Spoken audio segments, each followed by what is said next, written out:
eu fiz aqui várias anotações, nós estamos recebendo aqui os documentos, estamos aqui cumprindo o nosso papel de parlamentar, ouvindo a sociedade organizada, e pode ter certeza que a partir do momento dessas denúncias, dos encaminhamentos, nós estaremos, né, nos reunindo, discutindo essas matérias e tomando as medidas cabíveis, é claro, todas elas coordenadas pelo nosso presidente, deputado Luiz Paulo. Então, mais uma vez eu digo, está faltando, né, na nossa região serrana planejamento para que o nosso trabalho seja satisfatório ao atendimento à nossa população que tanto vem reclamando por falta de atenção nas nossas políticas públicas. Primeira coisa, eu acho que é importante estabelecer, e acho que depois o nosso presidente vai falar sobre isso, estabelecer quais são as possibilidades da CPI e quais são os limites da CPI, da ALERJ, né? Acho que isso é importante até para que as expectativas que são colocadas aqui em relação a nós, elas possam ser localizadas dentro de um marco real e que as pessoas possam também saber a partir daí quais são as outras ações políticas que são necessárias para se chegar ao objetivo que eu acho que é meio unitário, que foi expresso aqui por todos.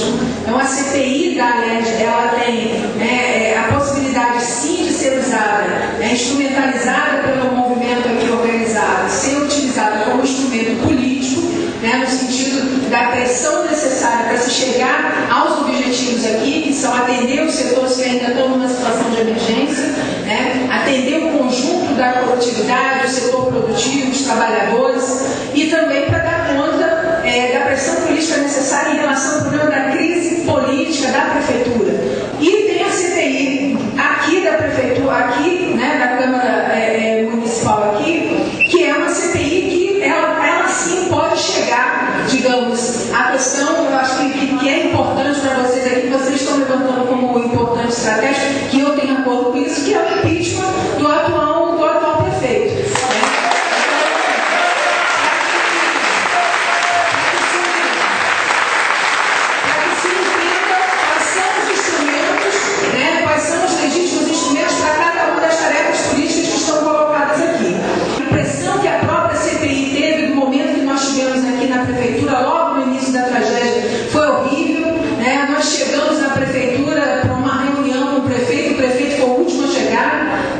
Não sabia literalmente explicar para a CPI o que estava acontecendo, não tinha noção de nada, nem ele, nem muito menos os seus secretários, e todos nós saímos daqui bastante, até nós abalados, de ver a situação de completo abandono, não só abandono real, físico, que vocês estavam vivendo, mas inclusive o abandono intelectual, que graças à prefeitura que demonstrava para a gente que não sabia literalmente o que fazer e para onde ir.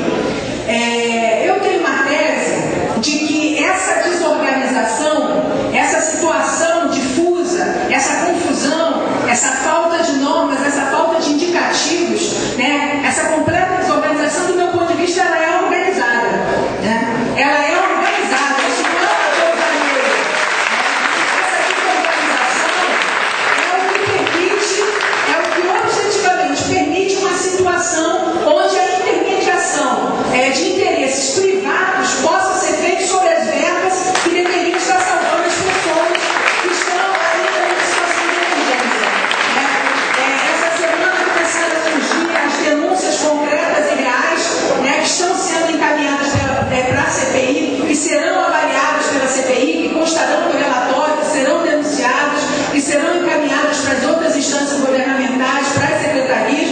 Existem casos objetivos concretos, e toda a desolação do prefeito, toda a sua angústia, a sua depressão, ao final, o que tem por baixo são o nome de empresas, o nome enfim, tudo isso que foi colocado aqui por vocês mesmos. Então, assim, eu quero discordar aqui democraticamente, já que nós estamos num fórum democrático, de que a mobilização popular não serve para nada. É o contrário. É o contrário.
Teresópolis está mobilizado, não como estão dizendo aí, que é um movimento de políticos interessados em ter mandato de prefeito, não como estão dizendo aí, que é um movimento da direita de Teresópolis. Esse movimento é das pessoas que não aguentam mais o que estão vivendo na cidade. Portanto, não vendo que retrata, primeiro, a traição que o atual governo fez com o seu próprio partido, o Partido dos Trabalhadores, com os empresários que apoiaram e financiaram a apoio dele, com aqueles que sonharam com ele de que pudesse mudar a realidade de Teresópolis. Nós estamos fazendo o que vocês têm pedido, que é solicitado ao Tribunal de Contas do Estado uma extensão extraordinária dos recursos que estão vindo para cá e se movimentando aqui no município. Nós estamos atuando também. Nós não devemos receber de goela abaixo essa decisão de fazer 1.500 casas num único local, talvez construindo uma nova favela em Teresópolis, sem atender o desejo da população. Nós perguntamos ao prefeito lá na CPI, quantos precisam do aluguel social? Ele não soube responder. Nós perguntamos, quanto dinheiro a prefeitura colocou? Porque é importante que se diga também o seguinte, esse dinheiro do aluguel social, não tem lugar nenhum que diz que o aluguel social tem que ser do governo federal, do governo do Estado. Isso é um entendimento político. O governo federal e o Estado entraram. Agora, há uma expectativa de que as prefeituras também tenham a sua contribuição, coloquem também seus recursos. Mas o fato principal é o seguinte: a prefeitura, por alguma razão, não está conseguindo dizer qual a necessidade do seu aluguel social, até para que nós possamos reivindicar, se for o caso, junto ao governador, mais recursos. O que não pode é as pessoas continuarem sem o seu aluguel social. A sociedade organizada de Teresópolis, que a gente percebe, e aqui acho que o caminho é esse, é de nos ajudar, não é, a fazermos parcerias para fiscalização, para a discussão de propostas, como tem apresentado o professor João Luiz, que tem sempre colocado a sua inteligência, experiência, apresentando propostas. E, sobretudo, que a gente consiga, e aqui eu estou falando sobre a tragédia, que a gente consiga encontrar uma forma de diálogo para avançar. É por isso que a sociedade está aqui, é por isso que a comissão parlamentar entendeu de ir às cidades e ouvir como nós fizemos aqui. Todo esse material que foi apresentado aqui será com certeza aproveitado para os questionamentos junto ao Estado, para os questionamentos junto ao município.